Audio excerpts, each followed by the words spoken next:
Hey guys, welcome to another East Coast Rams podcast. I'm your co-host Ashton here with my awesome co-host Zach, and I hope you guys are all staying nice and warm during all these winter storms and everything hitting a lot of the, especially eastern part of the country.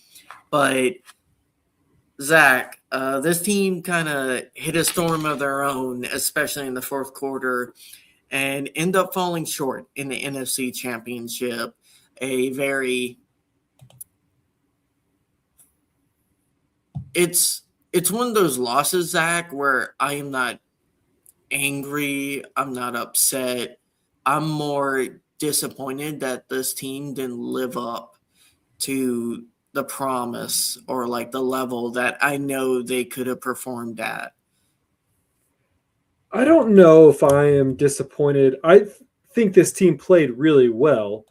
The problem comes down to is they never fixed the biggest issue of what this team was. And as much as I'm not gonna, I don't want to put all of this on Xavier Smith at all, because I think he has done well in his spot.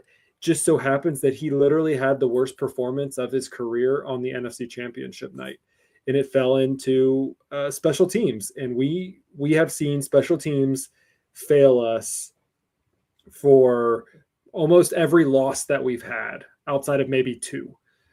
Our special teams fell short, and that I think is what stings the most. Is we were so close. Whatever you want to say about the secondary, which we have talked about over and over again, and they didn't have their best performance either. But in all reality, I really do feel like this came down to that muff punt. And it wasn't the first one. He almost muffed the one prior to that. So Yeah. That is where I am proud of what this team is as a whole. I am proud of the offense. I think this is a Super Bowl winning offense. I think that the defense, as much as the secondary probably could hurt us, I think that the defense is a team that can handle any other team in the NFL. It was just our special teams, which we just could not keep it together on all fronts. Yeah, guys, we're going to dig into this 31-27 loss first, and then we'll get into like news and like off-season stuff, like initially, and touch on that a little bit.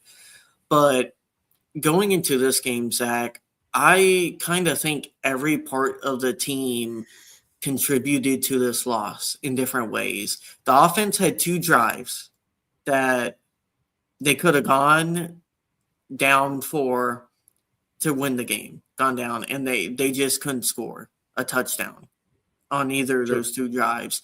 The defense, they just needed to get two stops at the end of the game, and they couldn't stop them. And credit to the Seahawks offense. I thought they did a really good job being aggressive, going for throws when most coaches would not go for throws in those situations. And they really attacked our secondary, and they went after the weaknesses of our team, both the primarily the special teams and the DBs. And they kind of just ate all night long, especially on JSN's side. So you gotta look at it like, at least I look at it, every side of the ball had a chance, I guess, outside of special teams. Both offense and defense had their chances to raise up and win this game, and both of them failed in two separate occasions, both offense and defense. Just simple as that. I see where you're coming with that. I know a lot of people want to blame it put up a lot of blame on the offense or on the defense, but when you go back and look at it, they made the Seahawks punt it away 5 times. They prevented the Seahawks from going down 5 times and scoring. And I think that's something, again, I think this game was going to be totally different if you didn't have that momentum driver of that muffed punt. Because because then they went in and they scored and they took an even bigger lead. And that's the lead that hurt us. We were going at it 13. They had 17, we had 13. They had 5 plays. We stopped them. We had them back pretty well, and we miffed a punt and they got to score. And so they took a 4-point lead and turned it into an 11-point lead. It's just something that really kind of hurt us from the get-go, and we couldn't really recover after that. And, you can go back and say, well, the defense, but again, I kind of agree with you. The Rams offense had multiple shots. They were driving the ball down the field. They were able to get it at least into field goal range. I'm glad they took the points, because I don't know if they necessarily would have converted 4th down every time. So this could have been a completely different game if they went that route. But it really just comes down to that special teams block punt, I think, or muffed punt. I punt return. I really think that is what set us back. Other than that, Mevis was probably the highlight of our special teams, and he was kicking 50-yarders. So kudos to him on that. What play haunts me the most, really, is I think it was on 2nd down, that drop by Parkinson. I think he probably has a shot at a touchdown there. Yeah, I think so too. I think that it would have been to take the lead too. I think that Kyron Williams on that shot to Ferguson on that 4th down, the last way, I think Kyron was open again. I think that their look was that they were going to double cover him, but I think that I need to go back and look at that specific run. But when I saw it in real time, it kind of felt like Kyron was open again in the end zone, or at least close to the end zone, to maybe even get that 1st down. Because I think it was, they could have got the 1st down on like the 1 or the 2, and still been able to finish that drive out. So there's a couple plays that I think that, you look at it, but you're also looking at a Seahawks team who has the number 1 defense in the league. It was a competitive battle. It was a fight back and forth. The Rams, never gave up, even going down 11. Stafford came back after that, that muffed punt, and was like, yeah, that's not going to scare us. Came down, went down 4 plays, 75 yards, and scored a touchdown. Where I could see that there's some faults on the offensive side was more on the end of the first quarter or first half, where, they get the ball back with plenty of time, really. I think they had a couple minutes really to deal with it. And then they had 3 plays and they had to punt it back over to them. And then they get a touchdown within 30 seconds. Crazy. Yeah, I'm pretty sure that was the Shaheed bomb that they threw that drive after we turned it over. Overall, offensively, I thought McVay had a really good game plan to attack Seattle, doing a lot of 12 personnel. He was lining up Ferguson a lot as a wide receiver, and I thought that was a clever little wrinkle. Now, he didn't really get a lot of attention by Stafford, but he was doing a lot of pulling coverage down below so Puka and Devontae could eat over in the middle of the field. So I liked McVay's play calling this game. I just thought the execution, some of the blocking on the edges could have been a little bit better.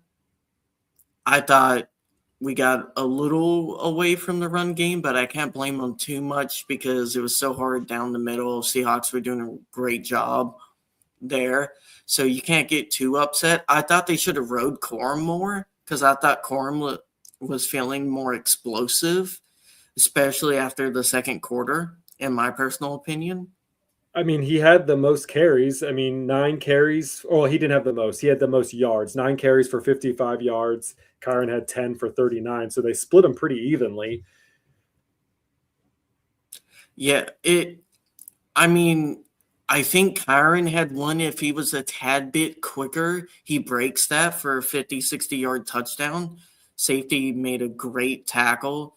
But then again, Kyron that's the problem with Kyron is he's great at getting to the second level. He's just not quick enough, not shifting enough to ever get really fully by there. That's why he doesn't get those chunk 60, 70-yard touchdowns. Yeah. Even on runs where the blocking is perfect, he gets through. He just can't hit those holes. That's the difference between him and an elite running back. I mean, he's elite. He's just not elite in the, plus 20. He's very good. He's a very good running back. I think it depends how you define elite, Zach. If you say top, I define elite as like a top 5 running back in the league is what I would say is elite. Yeah, I mean, but if you look at his pass game, his run block game, or his pass blocking game, his protection of Stafford, you can usually count on him. If there are 4 and 3 or something like that, he can always pick up those yards to get the first down. The one thing that is against him is the fact that he can't get the big explosive runs. Usually you'll see him get the 10 to 15 yards, but you're right, he gets tripped up a lot. He gets hit by the secondary, and he can't dodge out of those. But he's usually able to make the linebackers miss and things like that, which is really good. I agree. It would be better if he could have, the 6.1 yards, but that's not his style. He's more of a bigger physical running back who can get you those dirty yards, which you need. We've seen it before where we've tried to be shifty with Corum, and Corum gets rounded up at the line of scrimmage. So again, I like Kyren. I think I think he's on that. If he's not elite, he's right at that cusp of being elite. I think he brings a lot to this team for sure. And, I don't fault him for the reason why we lost this game. Oh, no. That's not what I'm saying. I'm just more pointing out, given how the game was going and how their defense was kind of loading up, they were basically saying we're going to have a kind of heavier box, and we're going to say we can defend you passing even with the heavier box. And this is what they've done all year. And, credit to that defense. Now, we still scored 27 on them. Arguably should have been more if they would have called the face mask on Stafford. I mean, I feel like they're a team that you have to get ahead of and kind of play possession against. And we just never got the chance to go ahead. Well, we're not very good at playing possession against. I mean, I feel like that's kind of our one thing. Like, even when we do take a lead, we try to run the clock out, but that becomes our failure because then we're just more concerned about running the ball. And then kind of now we're on third down, and then we try to throw the ball, and then we kind of just wasted another potential 30 seconds. So it kind of cat and mouse game, but I agree with you. I mean, I think we at least left, 4 points from one of the field goals. Should have been, like you said, with that face mask, should have been at least given another attempt to go for a touchdown. Muad, I don't know how to pronounce that. I apologize. Rams were one good ref away from beating Philly last year and Seattle this year. I disagree with that. For the most part, the refs were very fair in this game with not calling stuff. I do think that was a bad missed call. Like, it was pretty egregious face mask on Stafford. So one bad call doesn't mean it's a bad ref. Yeah, I mean, it just sucks it happens to be that type of game against a team where the corners were getting very handsy, and in a normal regular season game, they get called for 3 or 4 holds, and we get a hold that's, by rule a hold, but something they were kind of letting the Seahawks get away with all game, end our season. And that kind of sucks. But it is what it is. They were letting them play out ball, and when that happens, you got to be able to come with the energy, and offense and defense in the last 2 drives didn't. Yeah, I mean, you look at the penalty perspective of it, and it was 4 penalties on the Rams, 6 for the Seattle. It's going to be one of those things. One of the things that I was more frustrated with, and as much as I love Cooper Kupp, is I still don't know how I feel about that Cooper Kupp catch that they called a first down. 1, was it even a catch? 2, did he actually hit the line of gain? Both of those things I thought were odd. I wish Sean McVay would have So, sorry, go ahead. Sorry, I'm just responding to some of the comments. We have a lot of Seahawk fans in here somehow. I think you guys would be focusing on the Super Bowl, not in an opponent's live stream, but it is what it is. That town call was not terrible. You can't go up to a coaching staff and start yapping your mouth. That's just unprofessional, and you're going to get a flag for that. That was definitely deserved. Now, if it was kind of like when Puka stood up and like did his first down thing, if the player had done that, a Seahawks defender, I would be like, yeah, that's stupid. They shouldn't have called taunting for that. I'm not above calling like a play a bad play, and then I think that pass interference on third down, that was because it wasn't catchable. If I'm thinking about the same one that you're talking about, it was by rule pass interference, but it wasn't a catchable ball. And I think the Rams had a very similar one too, like in the third quarter, that just wasn't catchable, so they didn't throw a flag. So yeah, I think that one was on Devontae. Yeah, on Devontae. So I think the refs were, for the most part, not calling anything unless if it was really egregious, with the one exception of the face mask being egregious, and they just didn't call it. It is. He what did it say is. it was catchable. I think it would have been catchable. He would have been out of bounds. That ball was quite a bit out of bounds, I think. So either way, the refs called it mostly even. Well, it is what it is. Got to move past that now. That isn't why the Rams lost. No, definitely not. No. I mean, you mentioned it. I mean, he even mentioned it kind of before. It was the special teams play. I mean, really, that cost us the game. That cost us the momentum. Obviously, you don't know how the end of the game would have gone, but it wasn't great. So I think this kind of transitions us away from the game and what happened, because we'll be kind of like, I guess, discussing that many times through the offseason. I got one more since real quick. Well, I want to finish this off with this game because since we do have some Seattle people in here, I'm going to go with this. All right, let's talk about Puka Nacua. Now, a lot of people after the game was like, see, look, JSN, he is him, whatever, he's way better than Puka, things like that. Okay. JSN is a great player. I just want to say that he is a great player. But again, I think that he is one step below Puka Nacua. I mean, even if you look at this past game, Puka 165 yards to 153 from JSN, both, again, similarly great players. But I do think in this fairness that Puka has the edge. Both of them had the touchdown, things like that. But as overall, I think Puka still has the lead there. To be honest, I kind of think this whole discussion of who is better than X and Y, I think it's kind of stupid. They're two different styles of wide receiver, and they're both great and elite in their own like metrics. They have different jobs to do on the football field, right? I think Puka is has better hands, not by much, but he does. And I would say Puka is better blocking, but JSN is a better route runner, and he definitely is a better release. So it's just they have different strengths. They get used in different ways, and they both can be good at the same time. I don't understand why people have to try to make one better than the other at any given time. Well, it's always like that. I mean, that's just how it always runs. I mean, they have the exact same stats, and Puka has one less game. It's stupid. I don't disagree with that. My point is again, like I said, if I'm ranking them, and I'm trying to be fair here, even though, yes, we're Rams fans, whatever. I do think Puka has that upper level for the fact that he makes the most unbelievable catches out of anybody.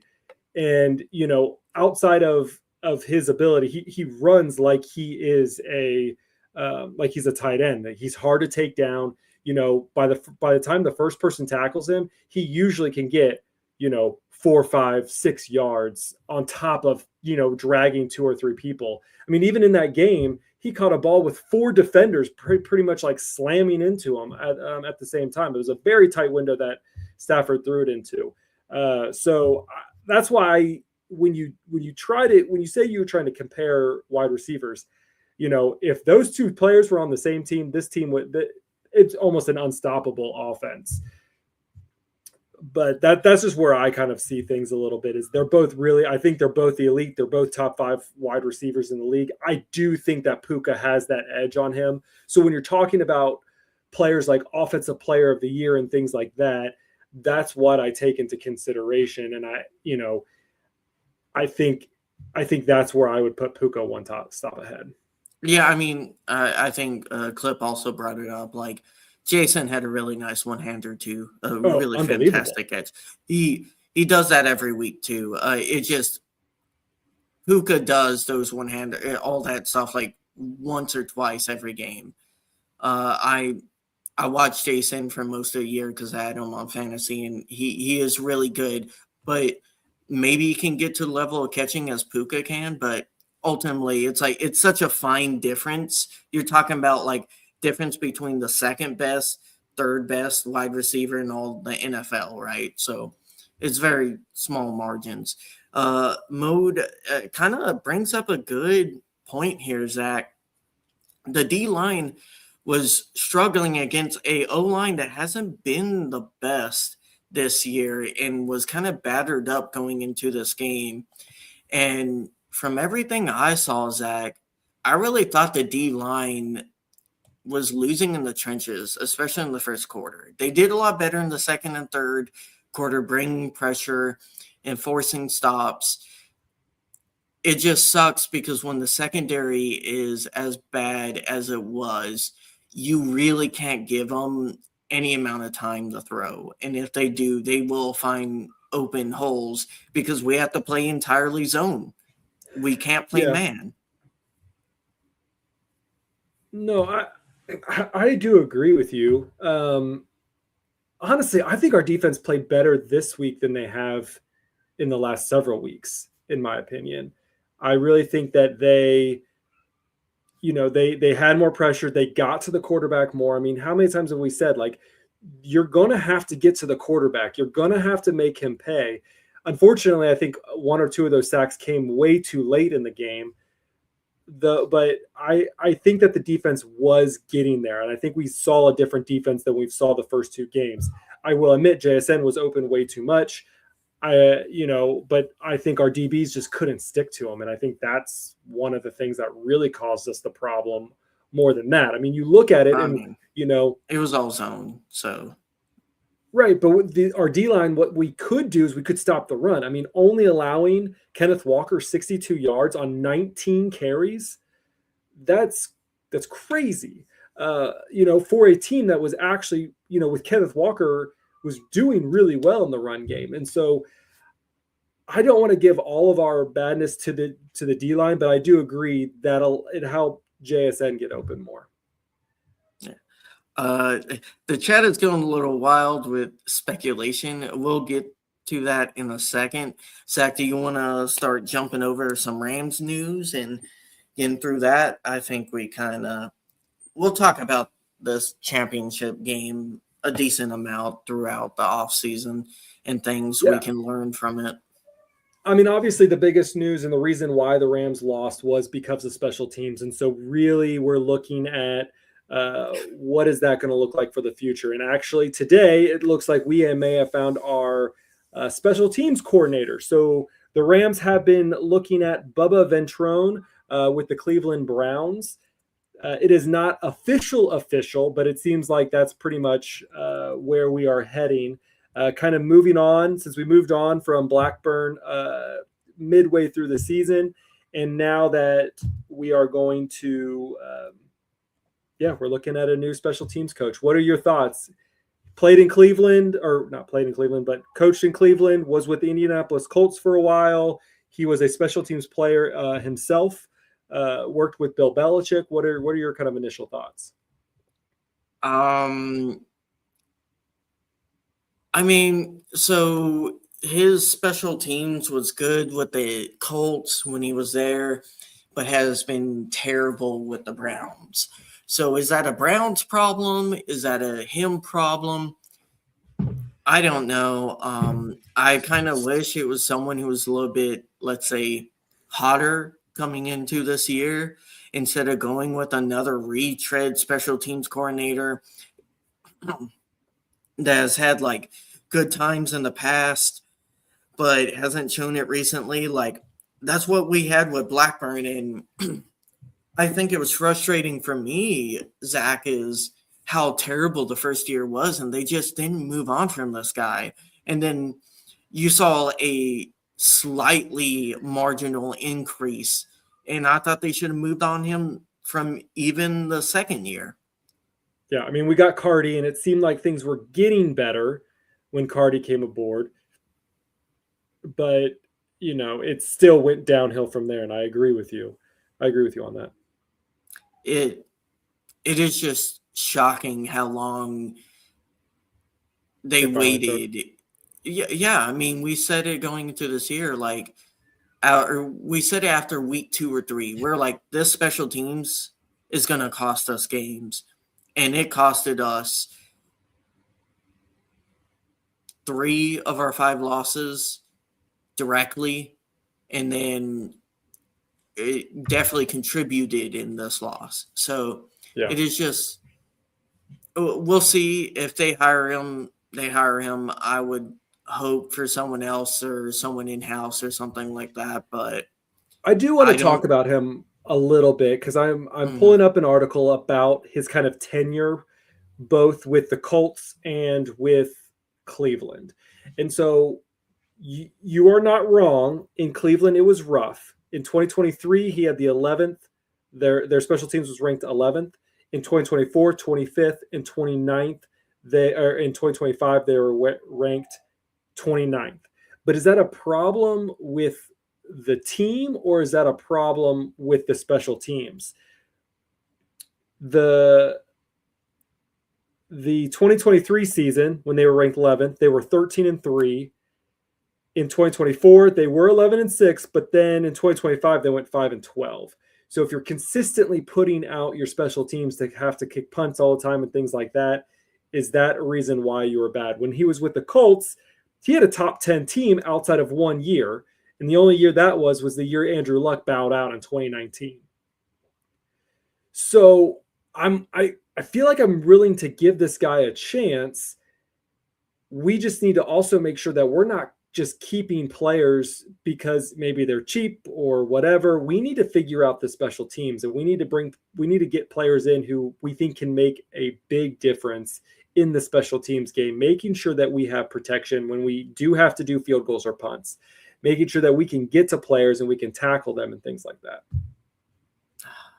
Man, I was beating the drums for us to trade for Shaheed, and I think that would have been such a good move for us, especially with Tutu being hurt in that time.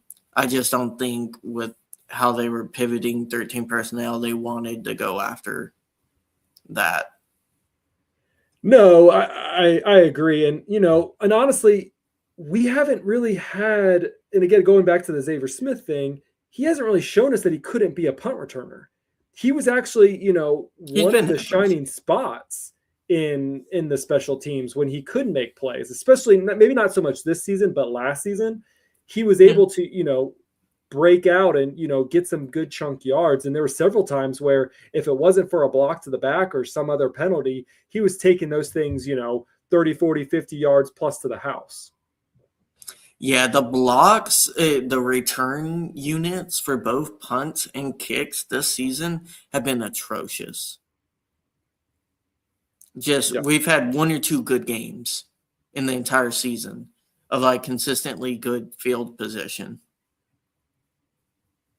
So, I mean, it just needs all entire change. I think that part of the roster needs to be completely just reworked. I know it's easier to say that than do that just by mechanical part. A lot of those people have been in the system for a long time. They're lower end depth chart pieces. They know the play. My problem with this team is they prioritize people who know the playbook way more than just taking shots on people who might have higher floors, if that makes sense, and higher ceilings. And it definitely seems like the Rams plan on kind of overhauling the whole special teams coaching staff as a general. So it's not just this one move. They're kind of bringing in more assistants and different assistants, getting rid of the old ones and bringing in new ones as well. Yeah. So, I mean, it is what it is. What next? What's next? That's really all on the big news. Obviously, everybody's wondering what's going to be next for Matthew Stafford. Is he going to come back, and is he gonna stay? You know my thoughts. I've said this kind of before. I thought that this was going to, from what we've seen from the beginning to the end, I think that there has been always contemplation that he may be done this year. Do you want to talk about Stafford first or the coaching carousel? Because we do have people going in the interviews right now. Yeah, I guess let's finish the Stafford thing, and then we can go back to the coaching thing.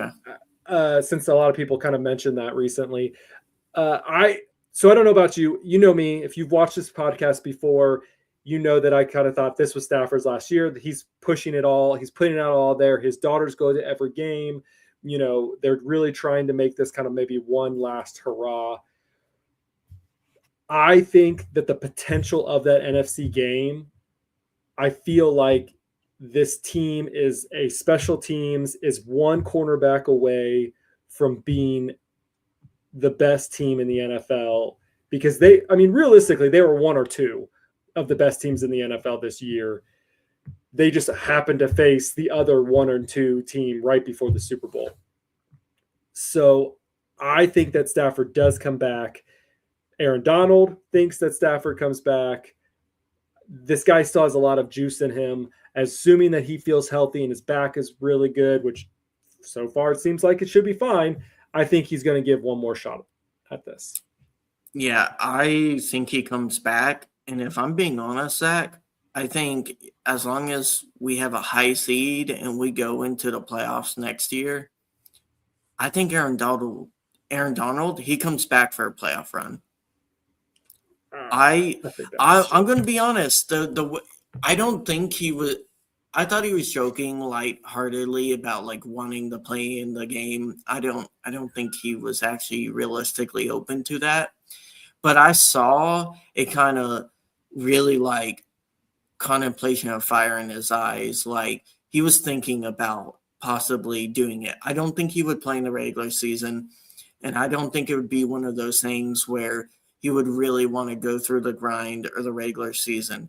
I do think he considers it next playoffs, because you saw someone who looked very heartbroken for the team, especially the way that it just wasn't closed by the defense. And he seemed like he wanted to put on pads and go out there then and there. And if he came back, he would be a top 5 D lineman. I'm no doubt in my mind. And you know me, I've been someone who said he's not coming back, guys. Get that out of there. He's not this is the first time where I've realistically seen that kind of fire in his eyes since he's been retired, to be honest. Yeah, maybe. I think that this team, I don't know if they would have won if they had Aaron Donald team. Maybe. I still think that our defensive backs is kind of maybe where we need to improve a little bit more. Not saying that we don't have good DBs. I think that like I said, I think we're 1 DB away really from, executing at a higher level on the defense. We need a complete overhaul, man. The problem is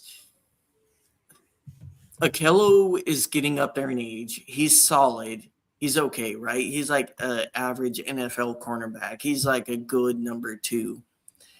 Forbes is also like a good to below average number 2. Our problem is we have a bunch of cornerback 2s that are average to below average. We need somebody else too. For sure. And I don't disagree with that. Like I said, I think that if you had an elite, someone when we had Jalen Ramsey, someone who's elite and then someone else who can help back him up or be able to swap out with him at times. That's what we need. I like Kobe Durant. I think he's good. He's been a shark when he needed to do interceptions. Yeah. He's been able to jump the gun a little bit.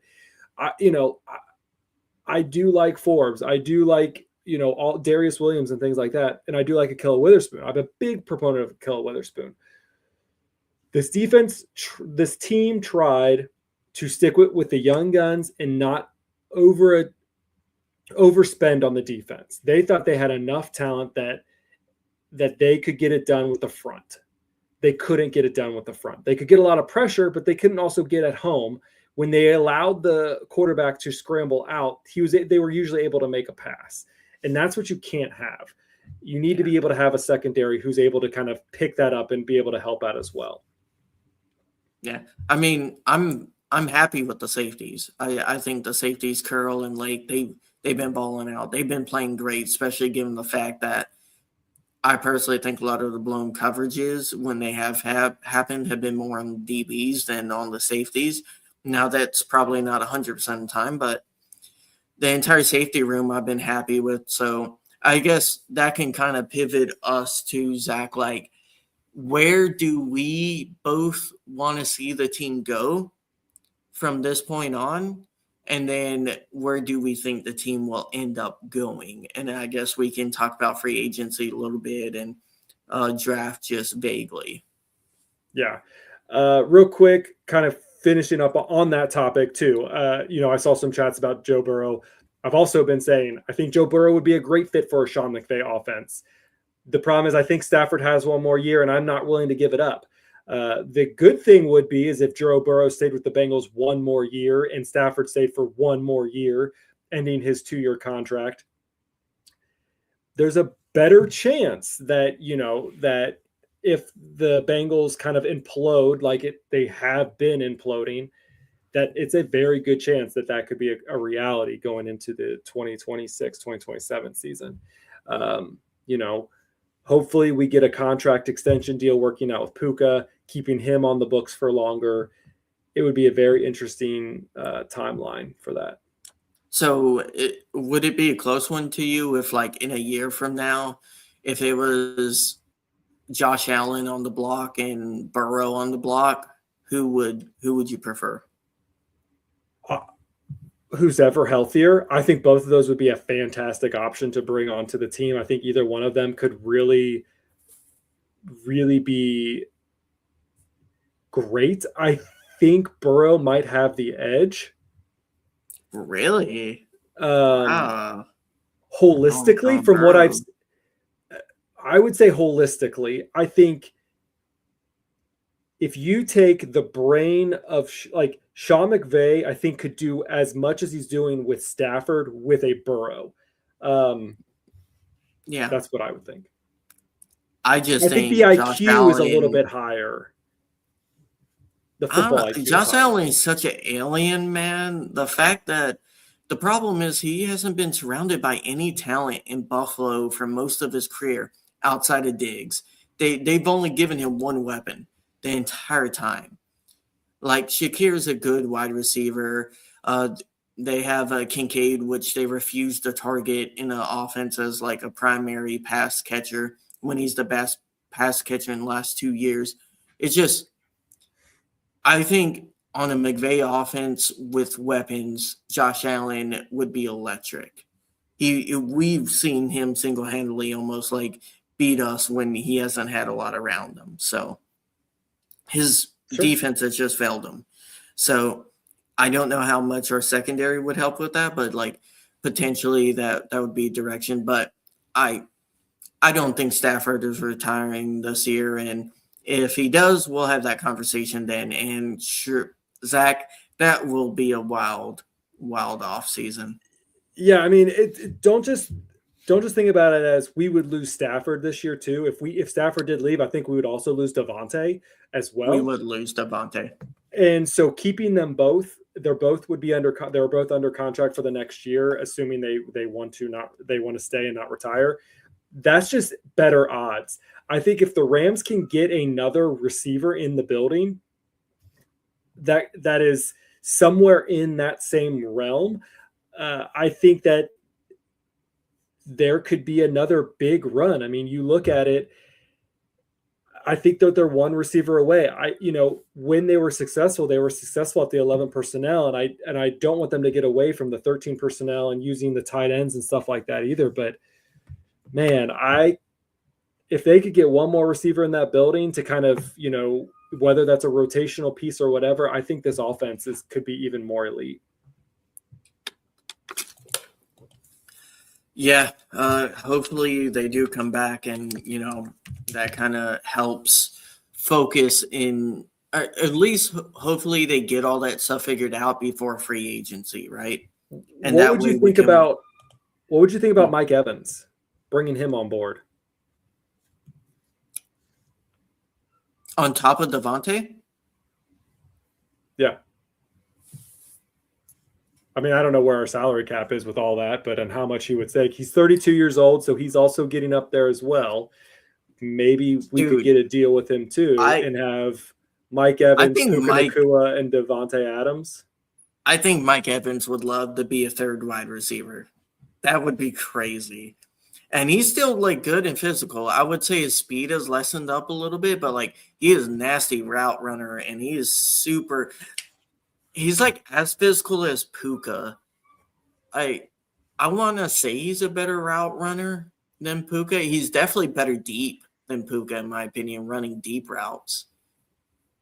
I guess Puka is a little bit better underneath, but that's what he primarily runs for us. I don't know. I would definitely be interested in that. I don't know if he would want to come here or if he wants to leave the Bucs, because I think he's taking a lot of discounts to stay with the Bucs.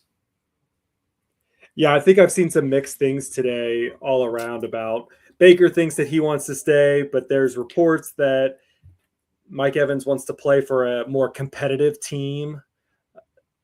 Since they didn't make it into the playoffs, that he wants to play with a contender, which I think the Rams would, they're one of the tops. As long as Stafford and Devontae stay and they can get the deal worked out with Puka, I really think that this is going to be a back-to-back another successful year for the Rams. The offense ain't going to be a problem next year at Devontae and no, but I will say the one thing that, and I'm looking at in the chat, is we need someone who Sean McVay wanted as the Tutu Atwell. We need a speedster. We don't have a speedster. Maybe that was going to be Mumfield at some point, but he didn't really. We have Tutu. He's our speedster. No, he's going to be gone. He's not going to be here. He said we said that last year. We said that a year ago. Well, he didn't even play half the year, so he's done. I'm done. I love Tutu. I wish they played you more, but if they're not going to play, it wasn't your fault. Not going to pay you. It wasn't your fault. Let's be honest. I think both me and Zach are 100% in agreement with this. When he got opportunity, he played good to great.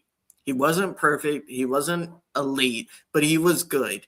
They just never gave this man a lot of opportunity outside of injuries. And they've done this 2 years in a row. I appreciate that Tutu wants to be in the culture and wanted to stay. Boy, you got to free yourself. You just got to get yourself away, because they just. We probably could have kept Cooper Kupp and had Cooper Kupp, Devontae Adams, and Puka Nacua. And I said that, did I not, Zach? I said I would much rather re-sign Cooper Kupp and keep him. Now, you have to understand you have to rework the deal, and who knows whether Kupp wanted to do that or not. And, that relationship. Rumors are he did, but, he would have worked out a deal. And as a third wide receiver, he would have been perfectly fine. So it is what it is.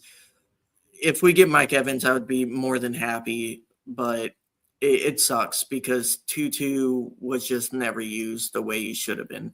And it almost makes me, Zach, say, I don't want the Rams to draft another speedster unless if it's late in the draft, because I really don't want us spending another second-round pick to draft someone that they barely use for 4 years. Yeah, I mean, I think we just need someone who, has a little bit more step in their game, someone who's a little bit more, who's quicker than Puka, but has maybe the hands of Puka, things like that. We need someone who can kind of extend the field at least a little bit better. Taste that? Taste a little lemon, Zach? That's ooh, I would be juiced if we got lemon. Yeah. Hey, bring it on. I'm all for us getting better. All for it. I want us to Yeah. be an elite offense. I don't want us to have to worry too much about the defense. I want us to just keep going down, scoring points. Because then Okay. our offense is pretty like if we keep Stafford stays. We have Devontae Adams, we have Puka Nacua, we have Kyron Williams. I think Blake Corum still has one more deal left on his rookie contract. I think we're good as far as the offensive line for the most part. I think maybe Avila we have to deal with. Obviously, Havenstein is up in the air, but we've kind of found a replacement in McClendon. Okay. Our defense, though, we signed Lake, we signed Landman, so we have a safety, we have a linebacker in play. Curl is going to be up, and Byron Young is going to be up. Are we going to prioritize one of those two? One of them with BY had the most sacks of the team with 12. Do we prioritize another corner in or another safety in Curl? Man, I just don't think they're going to pay Curl. I mean, they don't ever really pay. They don't pay safeties. I would prioritize personally. I would put Curl over Young. Young is he's like in that Leonard Floyd area where he's like a really good player, but he's going to get paid slightly too much. And given our cap constraint, we're going to have to get at least a single wide receiver in free agency.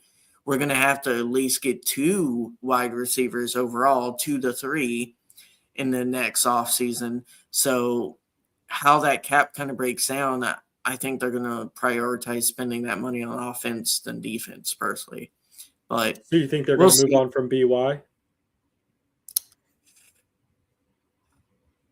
Yes, I think there's going to be someone who offers him just more than they can pay, given how the kind of team is structured. One of the things up here is I don't know if we can actually trade BY because he will be a no. We would have to re-sign him. But Max Crosby, there's rumors he wants to get out of the Raiders. I've heard the 49ers want to pick him up, but the Rams would be interesting because he has been very vocal about how he likes the Rams culture and what they're doing over here, and Sean McVay and a lot of the players and things like that. Would you want someone like Max Crosby? Do you think the Rams could get someone like Max Crosby? Yeah. I mean, Crosby is kind of a freak. And the question is, do you want to kind of go all in next year? And if you feel like it's going to be Stafford's last year, I mean, this kind of gets in the conversation, Zach, if they would probably have to draft a quarterback this year. But getting Crosby, you could potentially get Crosby for trading like a 27 first, or maybe a 27th second, 28th second. I would have to look at his contract and his cap hit. I'm pretty sure his cap hit is pretty big. But yeah, Crosby is a freak. He is great. He's definitely like up to that level of like Sue in I don't know if you remember when Sue was in his prime. He's that good he's a D tackle, right? I know he lines up in edge sometimes, but he's one of those players. He's just a freak. So if you can get him, add him to this D line, he would be a upgrade over Byron Young. And that isn't saying Byron Young is a bad player. It's the same thing with like Leonard Floyd. I always comp him to Leonard Floyd because he's a perfect comp. He's all around good player. He's just not elite in anything. I will go with, I think he can be. I think it just depends on who plays on his other edge. And I think Jared Verse and BY are a really good duo. I just think you got a panic alarm going off over there. I just think that that BY and Jared Verse are a good duo together. We just saw that, I don't know if it was just towards the end, we couldn't get anybody to hit home outside of the last, yesterday. But again, that was more Brandon Fisk who got home towards the end, for sure. For sure. But the one thing is the alarm still going off? Thumbs up if the alarm's still going up. Still going on. Okay.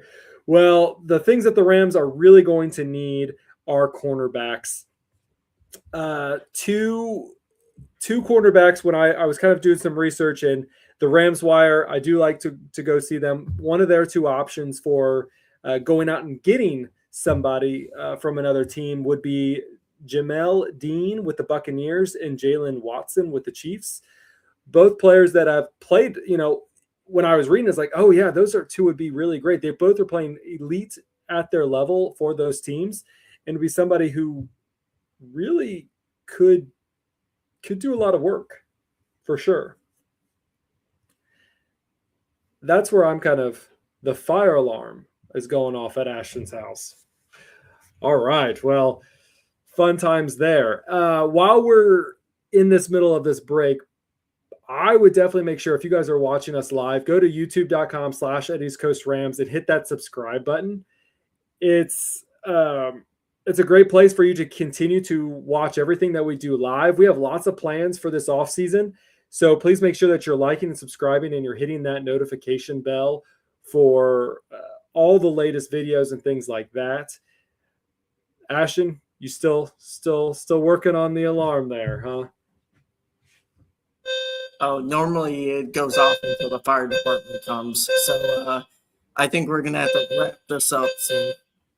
Okay, well, then we will just move on. Yeah, so not only on YouTube, but you can find us on X at East Coast Rams. You can also find us on Instagram at East Coast Rams Pod.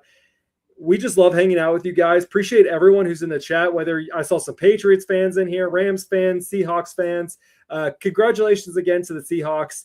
I love Cooper Kupp, so I will be supporting the Seahawks in the Super Bowl. I think that they are the team to honestly, it's the NFC's chance to lose. I mean, I don't really think the Patriots are playing at a high level right now. So I'm really excited for Cooper Kupp to get his second ring. So I will definitely be supporting my man Cooper Kupp and the Seattle Seahawks. Ashton shook his head no, so he's going with the Patriots, I'd assume. So he's going to be on Drake May's team. I got to stick with my boy Cooper Kupp. Always appreciate everything that he's done for the team. Wish he could have stayed here as a Ram for sure. But can both of them lose? I don't think so. The Seahawks slam the Patriots. Yeah, I think that's going to have to happen as well. But anyways, again, appreciate everyone who's joining us on live. Keep making sure you like and subscribe. Tell us what your favorite part of the NFC Championship was. Was there a play that you thought that the Rams did phenomenally? We would love to hear with you and interact with you guys down in the comments below. So again, thank you guys for joining us. Make sure you leave us a review on Spotify or Apple Music, things like that. That would really help just kind of boost our ratings. So we appreciate you guys, and we'll talk to you guys next time.